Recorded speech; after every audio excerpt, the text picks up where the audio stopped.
¿Qué tal? Buenas tardes. Soy el doctor José Ibarreche Beltrán, jefe de los servicios ambulatorios del Hospital Psiquiátrico Fray Bernardino Álvarez.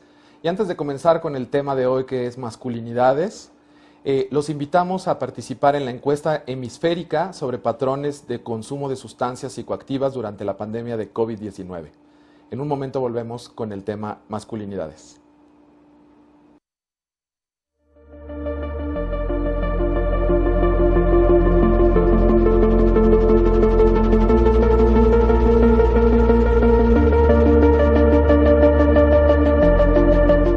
La Línea de la Vida es un servicio dedicado a la atención y promoción de la salud mental, así como a la prevención, recuperación y rehabilitación de sustancias psicoactivas y emergentes. Nuestro objetivo es brindar atención personalizada a toda la población, sin distingos, incluido todo el personal de salud que en este momento en particular necesita todo el apoyo que les podamos brindar durante los 365 días del año. El apoyo es multicanal, vía telefónica, redes sociales y presencial, de manera profesional y con calidez. Además, se favorece el acceso a otros servicios de salud especializados mediante derivaciones a quien lo necesite. Gobierno de México. ¿Han oído hablar del fentanilo? Es una droga narcótica sintética muy potente que se utiliza en todo el mundo para el laboratorio, para los quirófanos, para los pacientes con problemas de dolor, pero si lo utilizamos erróneamente, el fentanilo es prácticamente un veneno. Tiene una gran capacidad para generar dependencia, para generar sobredosis y para conducir a las personas a la conducta inyectora, que de por sí es muy problemático. Hay que defender el uso del fentanilo para la medicina y abatirlo por completo como droga lúdica en la población general.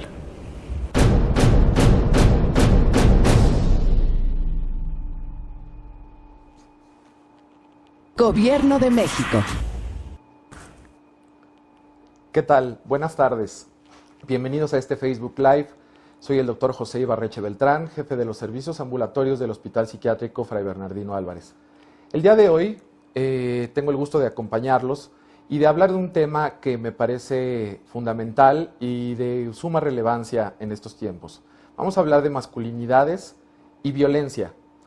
Y mucho de lo que vamos a hablar específicamente va a ser sobre las definiciones y sobre los conceptos de masculinidad y cómo eso ha derivado en la manifestación de la violencia, tanto de género como la violencia de los hombres hacia ellos mismos o hacia otros.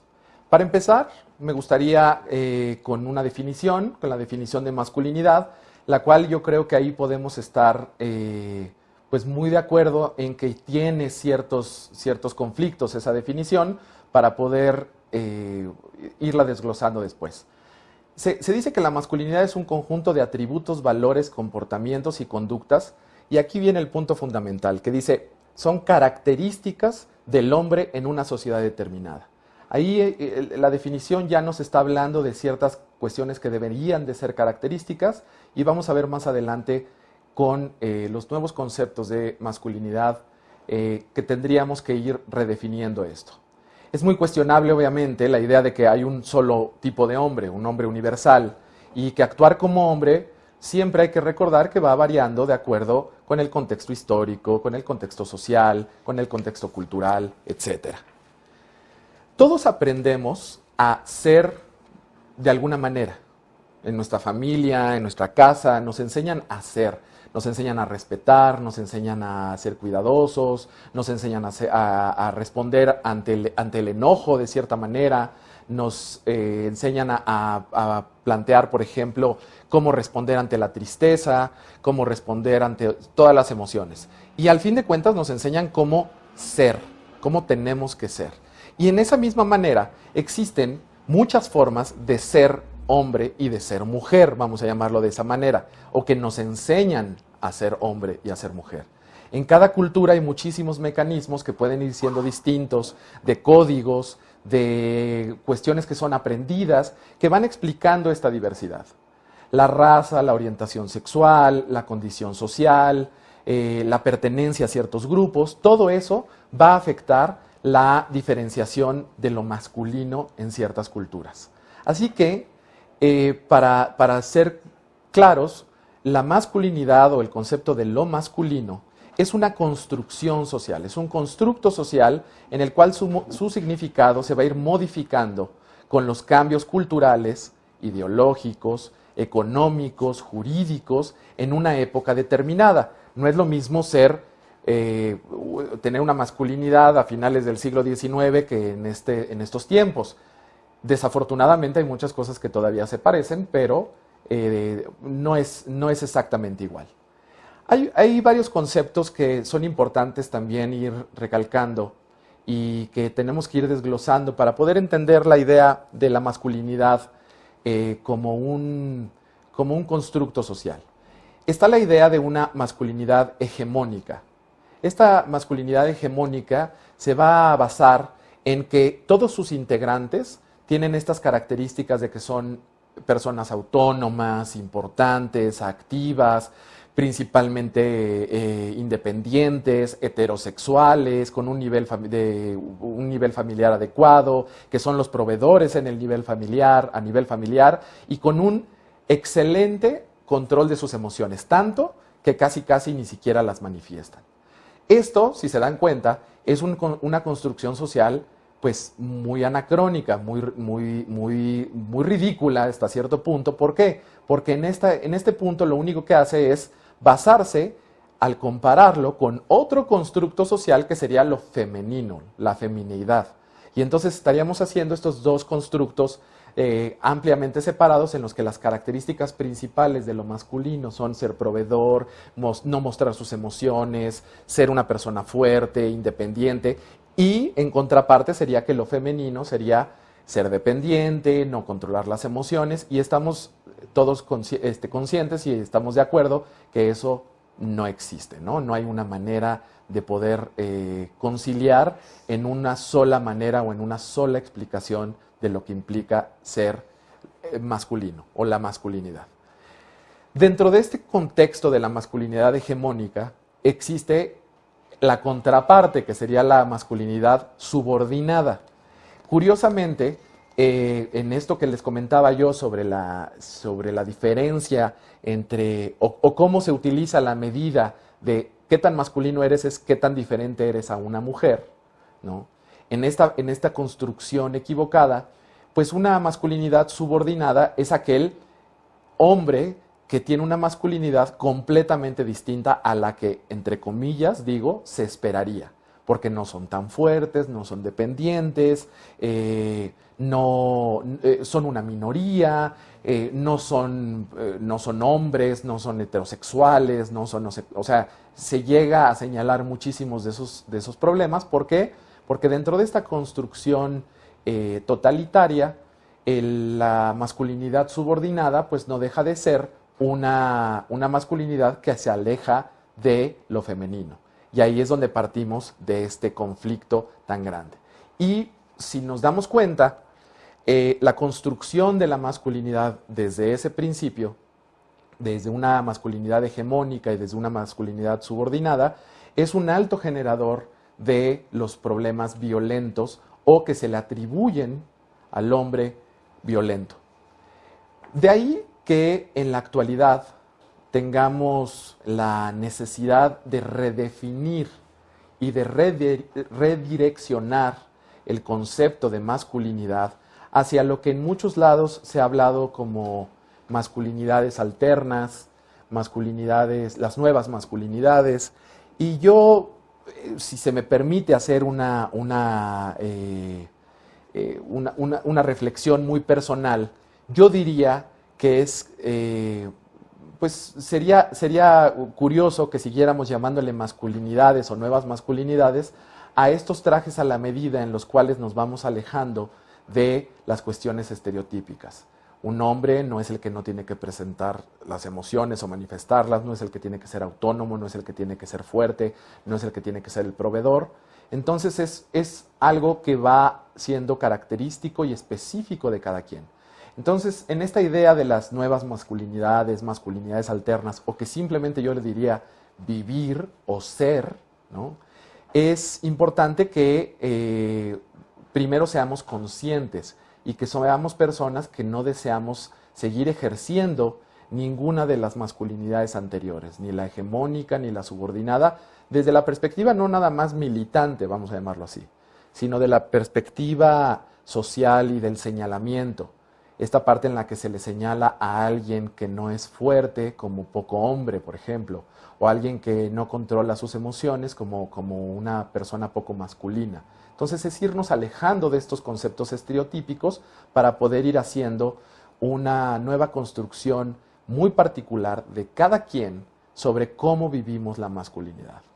Esto implica, obviamente, reconocer la relación que se tiene con muchísimas cosas en las que no debe ser violenta, no implica el tipo de atracción sexual que uno tenga, respeta el derecho a definir la preferencia sexual y entonces asume que los hombres tienen derecho a experimentar los mismos sentimientos que las mujeres. Y ahí es curioso porque cuando oímos derecho, bueno, pues es más bien algo natural. Es natural que el hombre tenga la posibilidad de manifestar las mismas emociones que una mujer y que cualquier otra persona. Eso es lo que es importante que nosotros empecemos a entender para quitar esta división y este punto de inflexión tan grave que en ocasiones lo único que hace es separar y dividir a las culturas, a las personas, y son amplios generadores de violencia. Aquí me gustaría pasar a otro tema dentro de las mismas masculinidades. Entonces quisiera hacer una pausa para que pudiéramos, después de esta pausa, retomar el tema de masculinidades desde la perspectiva del machismo y la violencia de género. Regresamos.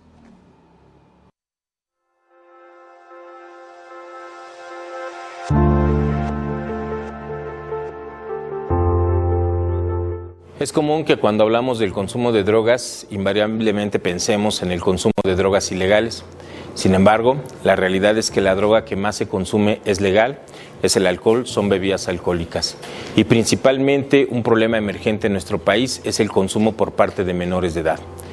Actualmente, con los datos que tenemos de la Encuesta Nacional del Consumo de Drogas en Estudiantes, podemos ver que se ha incrementado de manera significativa el consumo de alcohol en menores de edad, llegando en el caso de mujeres y hombres a tener equiparado el consumo, el inicio de bebidas alcohólicas en este rango de edad.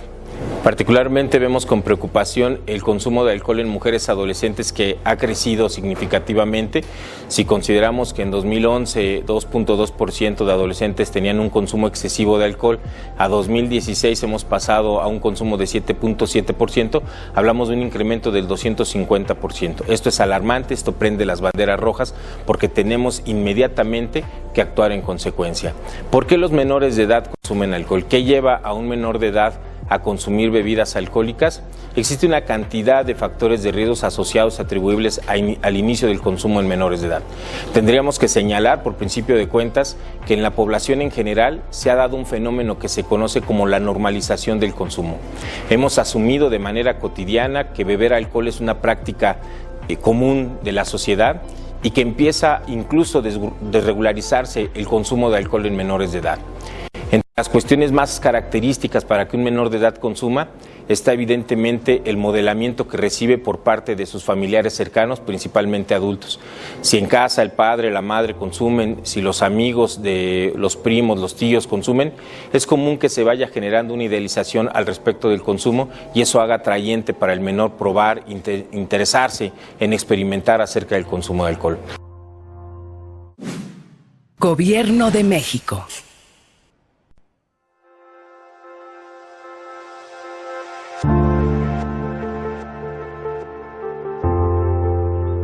Otro de los factores que son más importantes es la disponibilidad.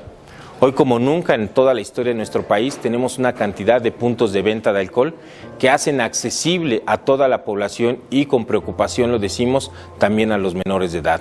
Existen, por supuesto, situaciones personales, individuales de cada menor que puede atravesar desde cuestiones emocionales, como puede ser una baja autoestima, un estado de depresión o una consideración errónea, apropiada de su autoconcepto, que puede orientarlo y lo lleve realmente a la necesidad de experimentar para sentir lo que comúnmente denominamos un sentido de pertenencia asociado a grupos sociales a los que quiere pertenecer.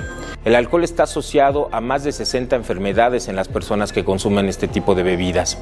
Fundamentalmente, a nivel mundial se estima que 3 millones de personas mueren al año por causas directamente atribuibles al consumo del alcohol, como puede ser, por supuesto, una carga de enfermedad importante asociada al consumo, cirrosis, condiciones hepáticas severas, cáncer, pero también están otro tipo de fenómenos como la violencia que cada vez se asocia más al consumo del alcohol. Y por supuesto también tenemos cuestiones de accidentes vehiculares. Cada vez es más frecuente que encontremos personas que conducen bajo el influjo del alcohol. ¿Qué tenemos que hacer como sociedad, como pueblo, para que nuestros menores de edad no consuman bebidas alcohólicas? La respuesta está en nosotros. La respuesta está en principio en casa, como la primera medida, tener muy claro que existen prácticas cotidianas que los padres hacen con el mejor ánimo de proteger a sus hijos, pero que representan en realidad una práctica de riesgo. Enseñémosle a nuestros hijos a tener amor propio y a hacer valer sus decisiones al respecto. Algo que es fundamental para los padres es hablar con los menores de edad. Hablar con ellos funciona. Más allá de lo que muchas personas piensen o consideren, hablar con nuestros hijos funciona. Orientarlos al respecto de por qué es importante de que no se inicien en el consumo del alcohol siendo un menor de edad.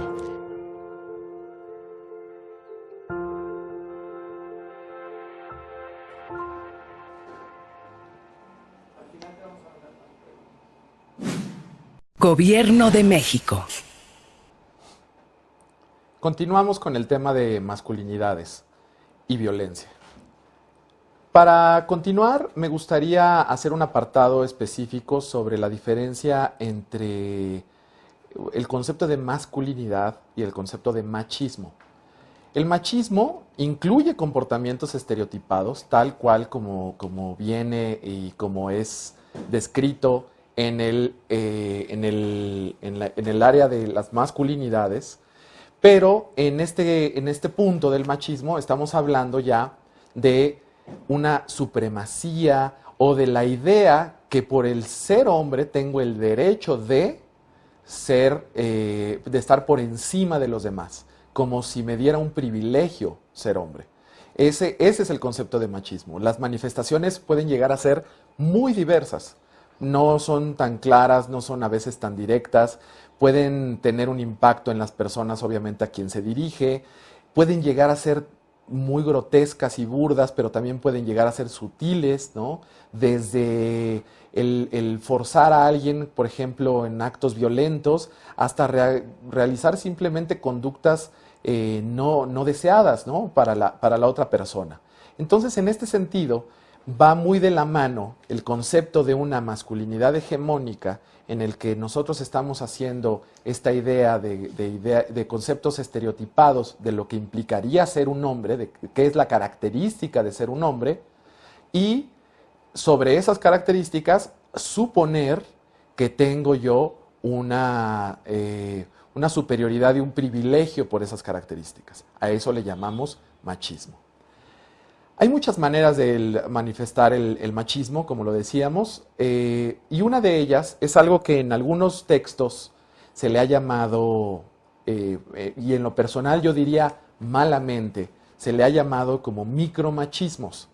Estos micromachismos, los cuales digo que se han llamado o se hacen llamar así de manera equivocada, ¿por qué? Porque para mí un machismo no hay micro y macro, todo es machismo. Y en ese concepto de los micromachismos es que sería mejor entenderlos que cualquier persona que está cayendo en uno de ellos, estamos haciendo una actitud machista.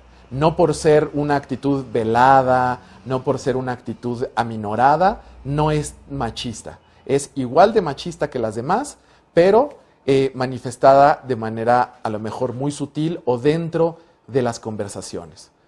¿A qué le llamamos nosotros estos machismos disfrazados, machismos invisibles o malamente llamados micromachismos?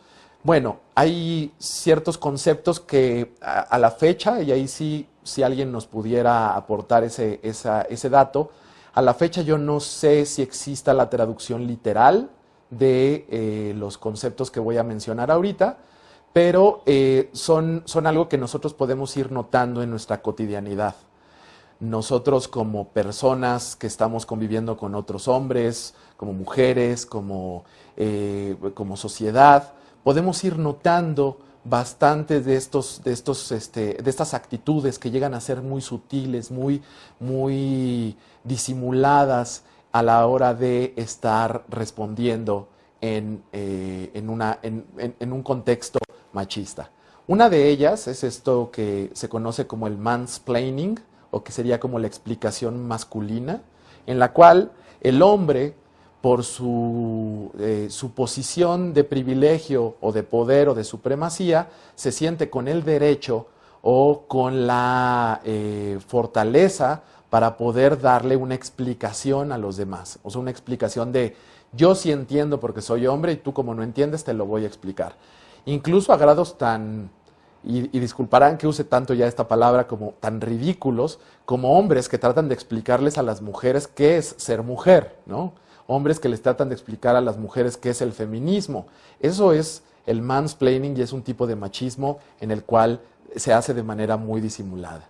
Otra es que se conoce como el gaslighting, tanto que yo he escuchado ya y he visto algunos textos en el que ya lo han hecho el anglicismo, ¿no? O sea, esta parte en la que llaman que es el gaslighteo, en el que implica que el hombre, por esta suposición de privilegio, hace dudar a la mujer con respecto incluso a su salud mental o a sus propias sensaciones. Por ejemplo, llega ella y le dice, estuviste con alguien más porque veo aquí estos mensajes y no sé cuánto, y entonces él le dice algo así como, no es cierto, tú estás loca, eso que estás viendo no es cierto, esto no es verdad, tanto y tan seguro que acaba haciendo dudar a la persona a la que se lo dice. Eso es el gaslighting.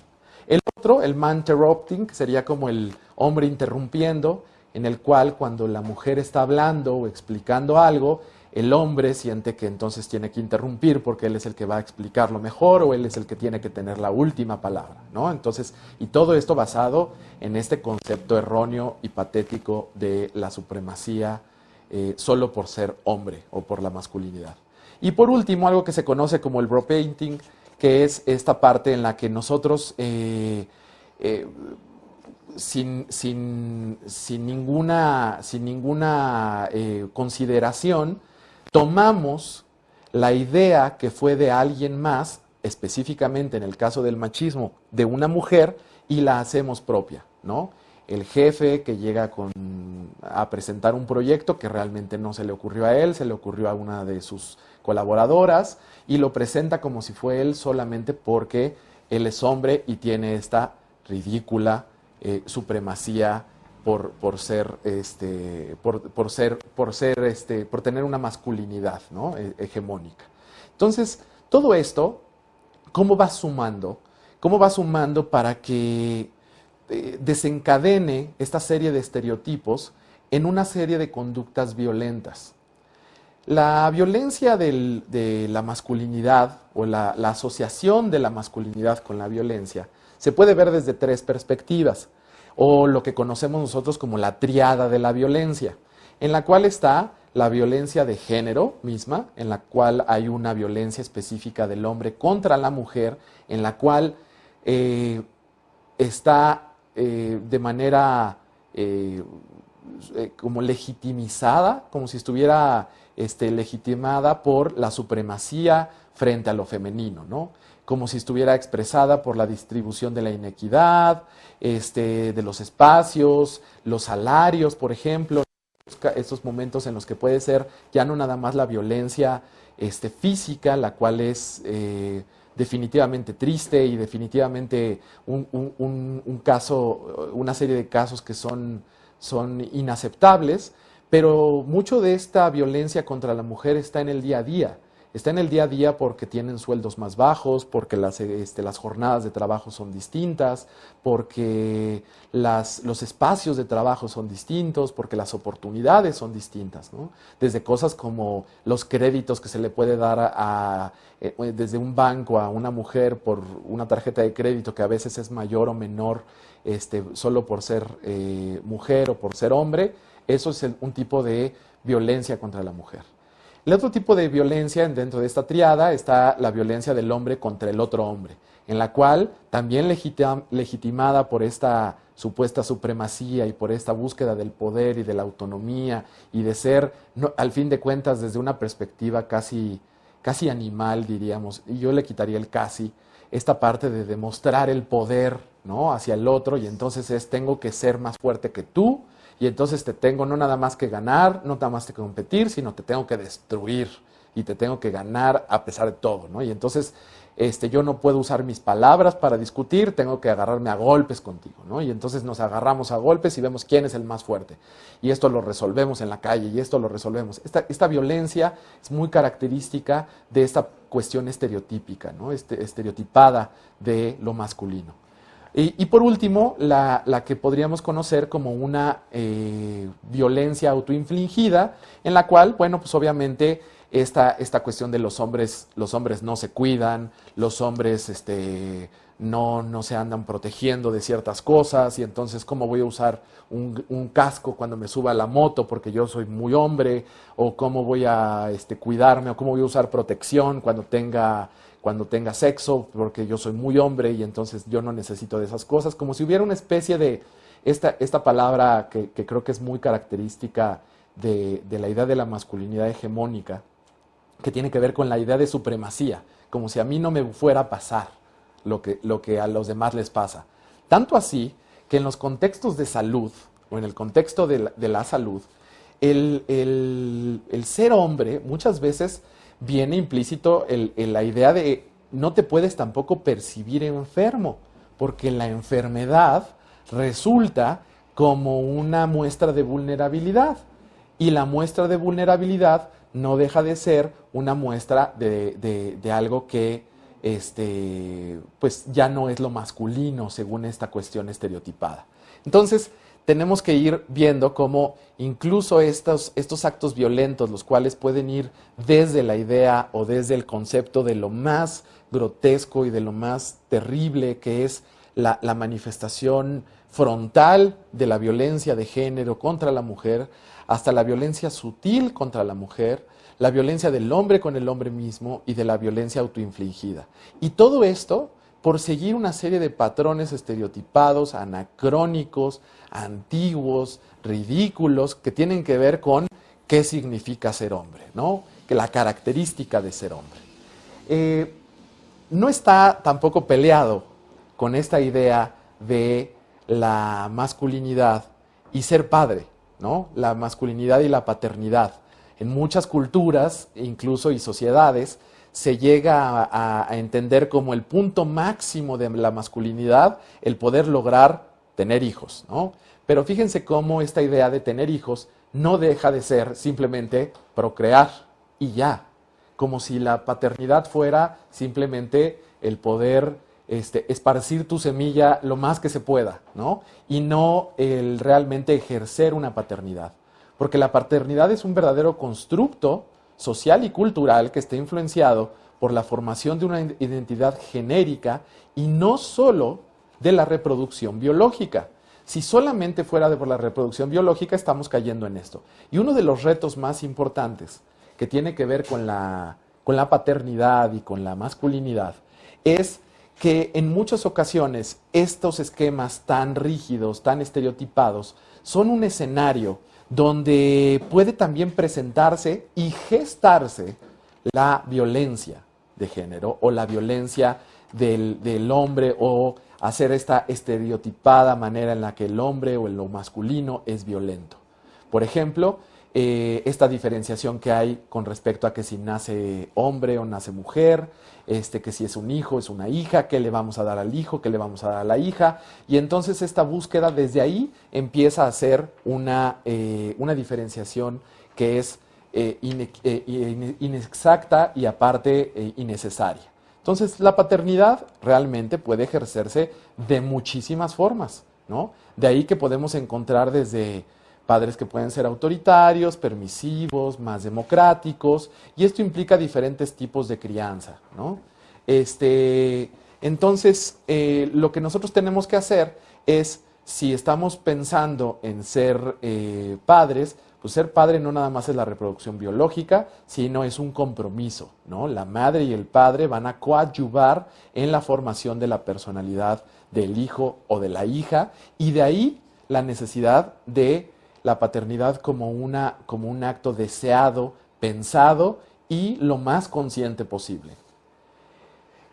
Cuando nosotros hablamos de la masculinidad y de estos estereotipos, también estamos de repente cayendo en esta idea de las cosas que le tocan a hacer a un hombre y de las cosas que le tocan a hacer a una mujer. Y de ahí que cuando una mujer empieza a hacer cosas, vamos a llamarlo así, masculinas, o un hombre hace cosas femeninas, se le dice que es poco masculino o muy masculina la mujer, y la otra acaba siendo esta idea de que cuando el hombre ayuda a la mujer, es eso, una ayuda, y deja de ser una responsabilidad. Cuando estamos en una familia, cuando estamos hablando de responsabilidades familiares, por ejemplo, o en una casa, o en una sociedad, estamos hablando de responsabilidades compartidas. No es que el hombre ayuda en casa, el hombre tiene que hacer en casa, tiene cosas, porque también es su casa, porque también son sus cosas, porque también es eso. Es otro tipo de violencia creer que en la vida familiar las cuestiones de las labores de casa, de las cuestiones de la cocina, del cuidado de hijos, son exclusivas de una mujer. Es un tipo de violencia. Entonces, esta participación del hombre desde la perspectiva de la responsabilidad compartida y no de que estoy ayudando, sino estoy siendo partícipe de manera electiva y aparte militante, pues se vuelve una necesidad en estos tiempos. Obviamente, esta idea y este concepto y estos planteamientos no pueden venir solos. Obviamente tenemos que hacer un cambio, y eso es algo que notamos nosotros, que tendrían que ser desde que la participación del hombre como una responsabilidad compartida tiene que estar respaldada también por acciones tanto estatales, federales, sociales, legislativas, que son mucho más complejas y que en ocasiones no suceden, como por ejemplo no se le da al hombre el permiso de maternidad cuando nace su bebé, entonces se acaba asumiendo que es la mujer la que tiene que cuidar al bebé, ¿no? Y entonces entender esta idea de que el hombre no es que ayude, sino que el hombre está compartiendo una responsabilidad. En conclusión, ¿qué podríamos decir? ¿Qué podemos decir? Que no hay un modelo de ser un hombre ideal, o de lo que es ideal ser un hombre, o qué es lo masculino específicamente. De ahí que este planteamiento no tan alejado de la realidad, uno sobre las nuevas masculinidades, o incluso el concepto de quitar estos principios de lo masculino y lo femenino para simplemente ser personas, ¿no? Sea muchísimo más factible, porque en el momento en que empezamos a ponerle un nombre a algo, ese algo, nuestra manía como seres humanos es ponerle características, y estas características acaban siendo estereotipos a lo largo del tiempo. Entonces es importante que el reto actual que tenemos todos es que podamos desarticular todos estos fenómenos violentos relacionados con la idea de una masculinidad hegemónica, como relacionarla con el poder, con los privilegios, el sexismo, la homofobia, el lograr construir relaciones democráticas, igualitarias, equitativas, que sean respetuosas de las diferencias y sobre todo mucho más placenteras y armoniosas. Incluir el principio de igualdad, ¿no? Esto es algo importante porque yo sé, y cuando me ha tocado dar esta plática en otros foros, siempre al finalizar el lugar se llena de preguntas o de participaciones en las cuales todo mundo está muy, muy urgido de decir que ellos no son así. Sobre todo los hombres están muy urgidos de decir, pero yo sí ayudo en casa, aunque acabamos de decir que no es ayudar, dicen yo sí ayudo en casa. O aunque acabamos de decir que no son, que no hay un tipo de machismo y demás, dicen yo no soy machista. Claro, porque nosotros no podemos seguir viendo esto como algo personal, es un problema de todos. Está la responsabilidad de cambiarlo en las manos de todos, ¿ok? Tenemos algunas preguntas en el celular, tengo idea, déjenme ver, aquí, creo que, aquí tenemos las preguntas, perdón, dice, las mujeres diariamente nos enfrentamos a comportamientos machistas tanto de hombres como de otras mujeres. Es muy cierto y muy, muy importante señalarlo y poner el dedo en el renglón, sobre todo que hay personas que acaban creyendo que los machismos no son machismos porque no son muy evidentes. Y acabábamos de explicar justo cómo puede haber machismos en la vida cotidiana, en la parte en la que y violencia de género desde las partes en las cuales nosotros buscamos un trabajo y se le brinda a una persona y no a otra, y en ocasiones es por el género, ¿no? O sea, por la parte de si es hombre, si es mujer, y porque cómo van a responder las mujeres ante ciertas cosas. Es importante saber cómo responder sin necesidad de ser agresivos o repetir las actitudes violentas. Esto es algo muy cierto también, lo que decíamos. La masculinidad, al ser un constructo, al ser una construcción que hacemos en la sociedad, es algo que nosotros aprendemos, es algo que nos enseñan, pero eso no es un pretexto, ¿ok? Aprender algo no quiere decir que no puedas aprender algo nuevo. Aprender algo no quiere decir que no puedas reaprenderlo. Entonces, esta parte de yo soy violento porque así fueron conmigo y así fue mi papá, eso no es una justificación. Puede ser algo que nos haga entender de dónde viene alguien o de dónde venimos o lo difícil que ha de ser cambiarlo, pero nada es un pretexto ni una justificación. ¿Pueden compartir la presentación? Sí, con todo gusto, creo que va a estar disponible para todos ustedes. Aquí nos hacen referencia a un caso sobre una maestra maltratando a sus alumnos, la opinión de la maestra en psicología, pero además atiende casos de jóvenes. Eso me inquieta mucho. Yo creo que aquí algo que es relevante también de este comentario es que dedicarnos a tal o cual cosa no nos exime de nada, ¿no? O sea, también desafortunadamente las personas que se dedican o que nos dedicamos a la salud mental tenemos que estar muy sensibilizados a estos temas, porque pues también somos de donde venimos y somos lo que pensamos y somos y actuamos y trabajamos con quienes somos. Y si somos nosotros alguien que no ha reflexionado sobre el mismo machismo, sobre las mismas masculinidades, es probable que acabemos en ese contexto. Hasta aquí las preguntas que aparecen. Les agradezco a todos su atención, quedo a sus órdenes y nos vemos en el próximo Facebook Live. Hasta luego. Gobierno de México.